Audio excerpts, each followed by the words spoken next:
Destination সিরিজের আজকের পর্বে আমরা একটা অসাধারণ সিনেমা সম্পর্কে জানতে চলেছি, যে সিনেমাটির নাম হচ্ছে 10,000 BC। এই সিনেমাটি মুক্তি পেয়েছিল 2008 সালে। তবে এই সিনেমাটি এখনো আপনি যদি দেখেন আপনার পছন্দ হবে। আর এই সিনেমাটির কাহিনী হচ্ছে আজ থেকে 12,000 বছর আগের মানুষের জীবন নিয়ে। তো যাই হোক, সিনেমা শুরু হয় একটা ছোট গোত্রকে দেখিয়ে, যারা একটা পাহাড়ে থাকতো আর জঙ্গলি হাতি শিকার করতো। আর ওই জঙ্গলি হাতিগুলো পাহাড়ে বছরে একবার আসতো, কিংবা অনেক সময় আসতোই না। আর যখন আসতো তখন তারা ওদের শিকার করে সারা বছর ঠান্ডায় জমিয়ে সংরক্ষণ করে খেত। তো এই কারণে এই কাবিলার মানুষদের খাদ্যের অনেক অভাব ছিল, অনেকে না খেয়ে মারা যেত। আর এই জন্য আমরা কাবিলার বা গোত্রে অনেকে মন মরা হয়ে থাকতে দেখতাম। তো সেখানে একটা সিনিয়র মহিলা ছিল, আর কাবিলার সবাই তাকে মা বলে ডাকতো। মানে তাকে আপনি এই গোত্রের বা কাবিলার মাতব্বরও বলতে পারেন। তো যাই হোক, এই মায়ের কাছে আত্মাদের সাথে কথা বলার একটা শক্তি ছিল। আর তার একটা বাচ্চা মেয়ে ছিল, যার নাম হচ্ছে অ্যাভুলেট। আর কাবিলার গোত্রের সেনাপতির একটা ছেলে ছিল, যার নাম হচ্ছে ডিলে। তো ডিলে ছোটবেলা থেকেই অ্যাভুলেটকে পছন্দ করা শুরু করে। আর ডিলের বাবা যেহেতু কাবিলার সেনাপতি ছিল, তো তার কাছে একটা সাদা রড ছিল, যেটা হচ্ছে হাতির দাঁত দিয়ে তৈরি। মানে এটা অনেক সম্মানের একটা ব্যাপার ছিল গোত্রের জন্য। তো যাই হোক, তারা যখন শিকার করতে যেত তখন সবার আগে ডিলের বাবাই শিকার করতো। তো ডিলের বাবা একদিন সিদ্ধান্ত নেয় তিনি একটা সফরে যাবেন। আর তার বন্ধুকে বলেন, তুমি আমাকে প্রতিজ্ঞা করো এই ব্যাপারে তুমি কখনো কাউকে কিছুই বলবে না, এবং এটাও বলবে না যে আমি কেন গেলাম। আর সে তার ওই সাদা রঙের রডটি তার বন্ধুকে দিয়ে সেখান থেকে বেরিয়ে যায়। তো ডিলের বাবা চলে যাওয়ার কারণে সবাই ডিলেকে বিরক্ত করা শুরু করে, কারণ তারা মনে করতো ডিলের বাবা ভয়ে পালিয়ে গিয়েছে। কিন্তু বাস্তবটা কিন্তু আমরা জানি না, এটা একমাত্র ডিলের বাবার বন্ধু জানে। তো ডিলের বাবার বন্ধু সবসময় ডিলেকে ডিফেন্ড করতো। তো এদিকে আবার বড় হতে হতে অ্যাবোলেট আর ডিলে আস্তে আস্তে ক্লোজ হতে শুরু করে, এবং আস্তে আস্তে তাদের মধ্যে ঘনিষ্ঠ বন্ধু হয়ে যায়। আর এরপর প্রেমী হয়ে যায়। তো অনেক বছর পার হয়ে যায়, অ্যাবোলেট আর ডিলে দুজনই বড় হয়ে গিয়েছে। তো এরপর আবার জঙ্গলে সে হাতি তাদের এলাকাতে আসে। আর তখন গোত্রের মা, মানে নায়িকার মা, সিদ্ধান্ত নেয় যে সবার আগে হাতি শিকার করতে পারবে অ্যাবোলেটের সাথে তার বিয়ে দেওয়া হবে। এছাড়াও নতুন সেনাপতি হিসেবে তাকেও নির্ধারণ করা হবে, আর তার হাতে সেই সাদা রডটি যাবে, মানে সে কাবিলার লিডার হবে আর কি। তো যাই হোক, এরপর অ্যাবোলেট ডিলেকে বলে, চলো আমরা এখান থেকে পালিয়ে যাই, পরে বিয়ে করে নেবো। কিন্তু ডিলে বলে, মানে নায়ক বলে, আমি পালিয়ে যাব না, যেমন করে আমার বাবা পালিয়ে গিয়েছে। তুমি দেখবে ওই জঙ্গলি হাতি আমি প্রথমে শিকার করবো, এবং তোমাকে আমি জয় করে নেবো। তো এরপর গোত্রের বা কাবিলার সবাই জঙ্গলি হাতি শিকার করতে বেরিয়ে পড়ে, আর সবাই যার যার দলবল নিয়ে গিয়েছে। তো ডিলে অনেক বড় একটা হাতিকে জাল দিয়ে আটকে ফেলে, কিন্তু হাতিটি এত শক্তিশালী ছিল যে সে ওই জাল নিয়েই পালিয়ে যাচ্ছিল। তবে তারপরেও সবাই জালটি ধরে রেখেছিল, কিন্তু হাতি অনেক জোরে পালাচ্ছিল, যার জন্য বাধ্য হয়ে সবাই দূরে ছেড়ে দেয়। শুধু ডিলে জালটি ছাড়তে পারেনি, অ্যাকচুয়ালি তার হাত আটকা পড়ে গেছিল জালের সাথে। তো হাতি ডিলেকে টানতে টানতে পাহাড়ের উপর নিয়ে আসে। তো সেখানে আসার পর হাতি ডিলের উপর আক্রমণ করে, আর তখন ডিলে ওই হাতির উপর রড ছুঁড়ে মারে, কিন্তু এতে হাতির কিছুই হয় না। আর হাতি তারপর আবারও ডিলের উপর আক্রমণ করে, আর এবার রডটি অনুক্রমে গিয়ে হাতির লাগে আর হাতি মারা যায়। মানে এটা অ্যাক্সিডেন্টলি হয়ে যায়।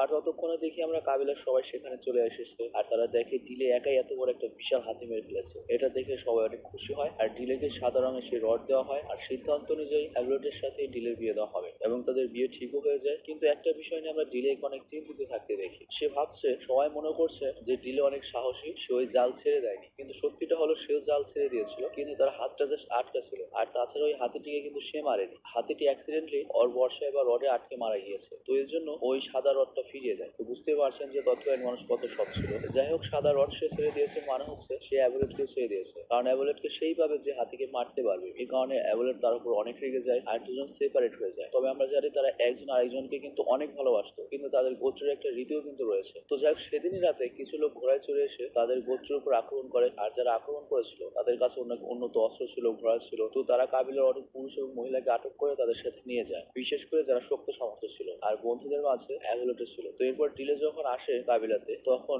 ডিলে সহ আর কিছু সাথী বেঁচে ছিল। আর তখন ডিলে বলে, আমি কাবিলার লোকদের এর সাথে অ্যাভলোটকে অবশ্যই বাঁচিয়ে ফিরে নিয়ে আসবো। আর তখন ডিলের বাবার বন্ধু বলে, ওই ভয়ানক পাহাড় থেকে আজ পর্যন্ত কেউ ফিরে আসতে পারেনি, মানে ওই এলাকার মানুষ অনেক বেশি শক্তিশালী আর কি। তো ডিলে তখন বলে, ওই পাহাড় থেকে তোরা এসেছিল, আবার ওখানে চলে গিয়েছে, তার মানে আমরা ওখানে যেতে পারবো এবং আবার আসতে পারবো। তো এরপর ডিলে ওই আক্রমণকারীদের পায়ের ছাপ আর ঘোড়ার পায়ের ছাপ ফলো করে সামনের দিকে রওনা দেয়। আর ডিলের সাথে ডিলের যে সাথীরা ছিল তাদের অনেক কষ্ট হচ্ছিল, তবে তারপরেও সবার জীবন বাঁচাতে হবে সেজন্য তারা চ্যালেঞ্জ নিয়ে সামনে এগিয়ে যাচ্ছিল। তো এইভাবে চলতে চলতে তারা সামনে একটা জঙ্গলের কাছে আসে, আর সেখানে সে তাদের কাবিলার সবাই মিলে অ্যাবুলেটকে দেখতে পায়, যাদের বন্দি করে আপাতত এখানে রাখা হয়েছে। তো রাতের বেলা ডিলে অ্যাবুলেটের তার কিছু সাথীকে সেখান থেকে ছাড়িয়ে ফেলে, কিন্তু যারা তাদের বন্দি করেছিল তারা তাদেরকে আবারও ধরে ফেলে, এমনকি ডিলের যে বাবার বন্ধু তাকে আহতও করে দেয়। মানে এবার উল্টো আরো কি হয়েছে, ডিলের সাথে যে কয়জন ছিল তাদের সহ ধরে নিয়ে গিয়েছে, শুধুমাত্র ডিলের বাবার বন্ধু আর ডিলে বেঁচে গিয়েছে। তো আমরা এরপরে দেখি অ্যাবুলেটদের নিয়ে যাওয়ার পর ডিলে তার বাবার বন্ধুর সাথীকে টেনে নিয়ে যাচ্ছে। তো কিছু দূর যাওয়ার পর তার ক্ষুধা লাগে, তাই ডিলে শিকার করতে চলে যায়। আর শিকার করতে গিয়ে সে একটা ফাঁদে পড়ে যায়, আর দেখা যায় সেখানে অনেক প্রাণী অলরেডি ফাঁদে আটকা পড়েছিল। আর সেখানে আমরা একটা প্রাগৈতিহাসিক বিশাল বাঘও দেখি। আর আমরা আশ্চর্য হই, এই বাঘ ডিলের সাথে কথা বলতে পারতো, মানে দুজন দুজনে ভাষা বুঝতে পারতো আর কি। তো বৃষ্টি শুরু হয়, বাঘটি পানিতে ডুবে যেতে থাকে, কিন্তু বাঘটি ডুবে মারা যাবার আগে ডিলে তাকে মুক্ত করার বা বাঁচানোর সিদ্ধান্ত নেয়। আর ডিলে ওই বাঘকে বলে, আমি তোমাকে মুক্ত করে দেবো, কিন্তু এর জন্য একটা শর্ত আছে। শর্ত হচ্ছে তুমি কিন্তু আমাকে খাবে না। তো এরপর ডিলে ওই বাঘটিকে মুক্ত করে দেয়, আর শর্ত অনুসারে বাঘ ডিলেকে না খেয়ে সেখান থেকে চলে যায়। এরপর ডিলে গর্ত থেকে বাইরে বেরিয়ে তার আহত সেই সাথীর কাছে আসে, আর তিনি ডিলেকে বলেন, আমি কাল রাতে এখান থেকে অনেক মানুষের চিৎকার আওয়াজ পেয়েছি। তো যে দিক থেকে চিৎকার আসছিল তারা সেই দিকে যেতে থাকে, আর সেখানে গিয়ে তারা জানতে পারে এখানে একটা গ্রাম আছে, আর এই গ্রামে গত রাতে আক্রমণ হয়েছিল। তবে ডিলেরা সেখানে ঢোকার পর ওই গোত্রের লোকেরা ডিলেদের ঘিরে ধরে, আর সেই কাবিলা বা গোত্রের লোকগুলো যখন তাদের মেরেই ফেলবে তখন সেই বাঘটি এখানে চলে আসে,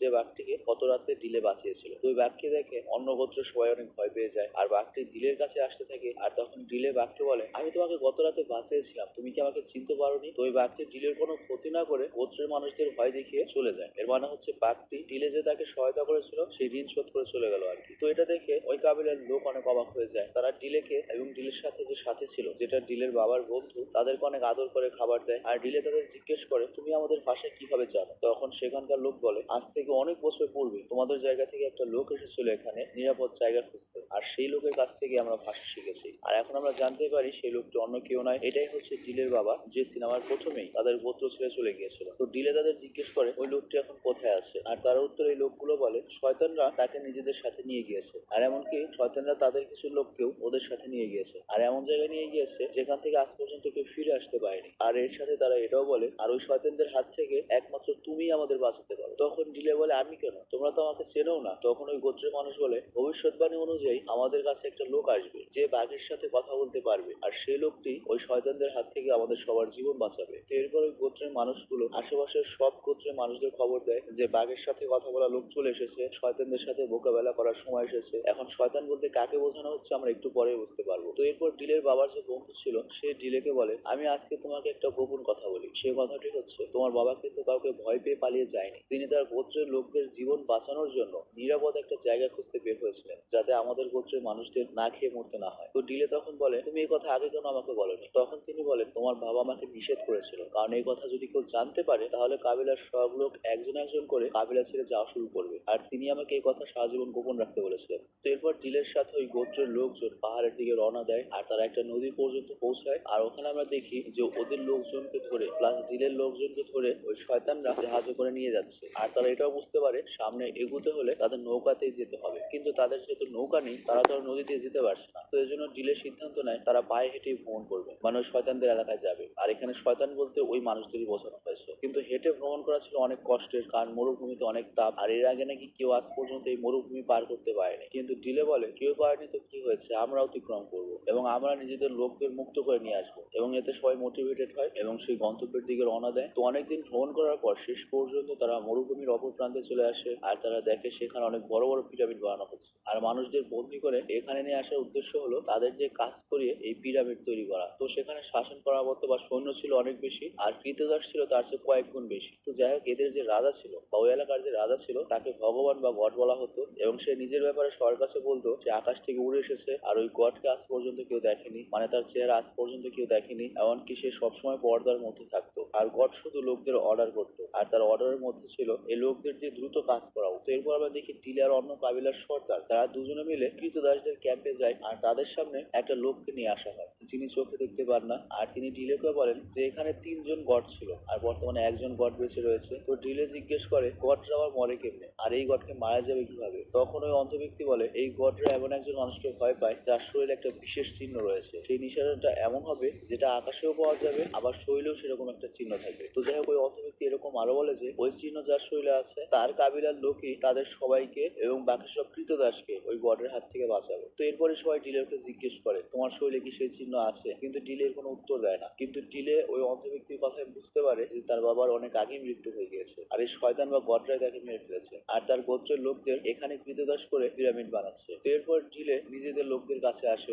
এবং যুদ্ধের প্রস্তুতি নেয়। আর এরপর আমরা দেখি তাদের মধ্যে মারামারি শুরু হয়, আর এক পর্যায়ে ডিলের সাথী মানে তার বাবার বন্ধু মারা যায়, আর মারা যাবার আগে তিনি ডিলেকে তার বাবার সাদা রড দিয়ে যায়। আর এখানে ডিলে সবার প্রতিশোধ নেওয়ার জন্য পাগল হয়ে যায়, আর এর সাথে সবার জীবন বাঁচাতে বা মুক্ত করতে। আর ওদিকে আমরা দেখি কিছু লোক দেখতে পাই যে অ্যাবলেটের হাতে একটা চিহ্ন রয়েছে, আর এটাই হচ্ছে সেই চিহ্ন যেটা আকাশে রয়েছে আবার মানুষের হাতেও রয়েছে, আর সেটা ছিল তারার মতো কিছু চিহ্ন। তো ভবিষ্যৎবাণী অনুযায়ী এই অ্যাবলেটের দ্বারাই এই গডের মৃত্যু হবে। তো এই জন্য গডের কাছে অ্যাবলেটকে নিয়ে যাওয়া হয় এবং গডকে নিয়ে যাওয়ার পর বলা হয় যে এই সেই মেয়ে যার হাতে আকাশে সেই নিশানা রয়েছে এবং তার মাধ্যমেই সবাই বাঁচবে এবং সবাইকে মুক্ত করে দেবে। আর এর সাথে তারা গডকে এটাও বলে এখানে একটা শিকারী আসছে তাকে বাঁচানোর জন্য, তার মানে যুদ্ধের প্রস্তুতি নিতে বলে আর কি। তো পরের দিন সকালে টিলে আর তার বাকি লোকজন শ্রমিক সেজে ওই রাজাদের এলাকায় প্রবেশ করে আর সেখানে গিয়ে গ্যাঞ্জাম শুরু করে দেয় আর জঙ্গলি হাতিদের মুক্ত করে দেয় আর চারিদিকে হইচই শুরু হয়। মানে বাইরের সৈন্যদের সাথে অলরেডি টিলের লোকদের সাথে ফাইটিং শুরু হয়ে গিয়েছে। তো তখন গড বলে অ্যাবলেটকে বাইরে নিয়ে যাও এবং বলো ওরা যদি যুদ্ধ না থামায় তাহলে অ্যাবলেটকে মেরে ফেলবে, কারণ শ্রমিকদের বাঁচার একটাই আশা, সেটা হচ্ছে অ্যাবলেট, কারণ ওর হাতে চিহ্ন রয়েছে। তো ঠিক এমনটাই করা হয়,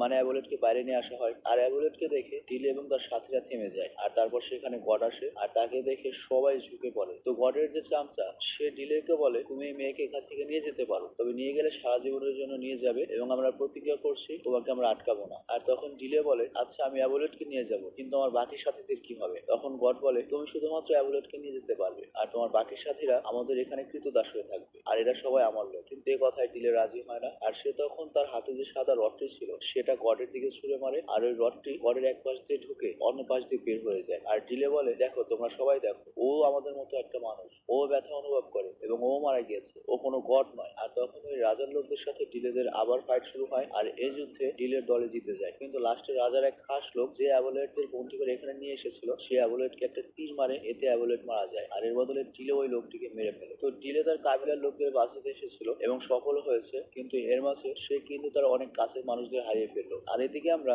ডিলে বা অ্যাবলেটদের গোত্রে দেখি যে অ্যাবলেটের মা এই সবকিছু দূরে থেকে দেখতে পারছিল, কারণ আপনারা জানেন উনি কিন্তু একটু আধ্যাত্মিক, মানে আত্মাদের সাথে কথা বলতে পারে। তো অ্যাবলেটের মা নিজের জীবন ত্যাগ করে নিজের আত্মাটা অ্যাবলেটকে দান করে দেয়, যার ফলে অ্যাবলেট আবার জীবিত হয় আর তারপর সিদ্ধান্ত নেয় তারা তাদের গোত্রে ফিরে আসবে। তো যাবার আগে ডিলের যে বন্ধু কাবিলা ছিল বা বন্ধু গোত্র ছিল সেই গোত্রের সর্দার ডিলেকে কিছু ভুট্টার বীজ উপহার দেয় আর তারা ডিলেকে বলে তোমার বাবা চাইতো এই বীজ নিয়ে নিজের জায়গায় বপন করবে, আর এটা যদি তোমরা বপন করো এবং আবাদ করো তাহলে আর কোনোদিনও তোমাদের খাদ্যের অভাব হবে না। তো এরপর ডিলে এমনটাই করে আর আমরা দেখি সেখানে গাছ বড় হয়েছে, এর মানে হচ্ছে তাদের আর কখনো না খেয়ে মরতে হবে না, মানে বিশেষ একটা গোত্র চাষাবাদ শিখে গেল। তো এইভাবেই সিনেমাটি শেষ হয়। তো যাই হোক, এটা একটা অসাধারণ কনসেপ্টের সিনেমা ছিল। অ্যাকচুয়ালি একটা কথা বলতে হচ্ছে আমাদের খুবই সৌভাগ্য যে আমরা আধুনিক যুগে জন্ম নিয়েছি। বাইরে যত খুন খারাপি যতই সমস্যা থাকুক তারপর একবার চিন্তা করেন আমরা কতখানি নিরাপদে আছি, কিন্তু ওই সময় কিন্তু জোর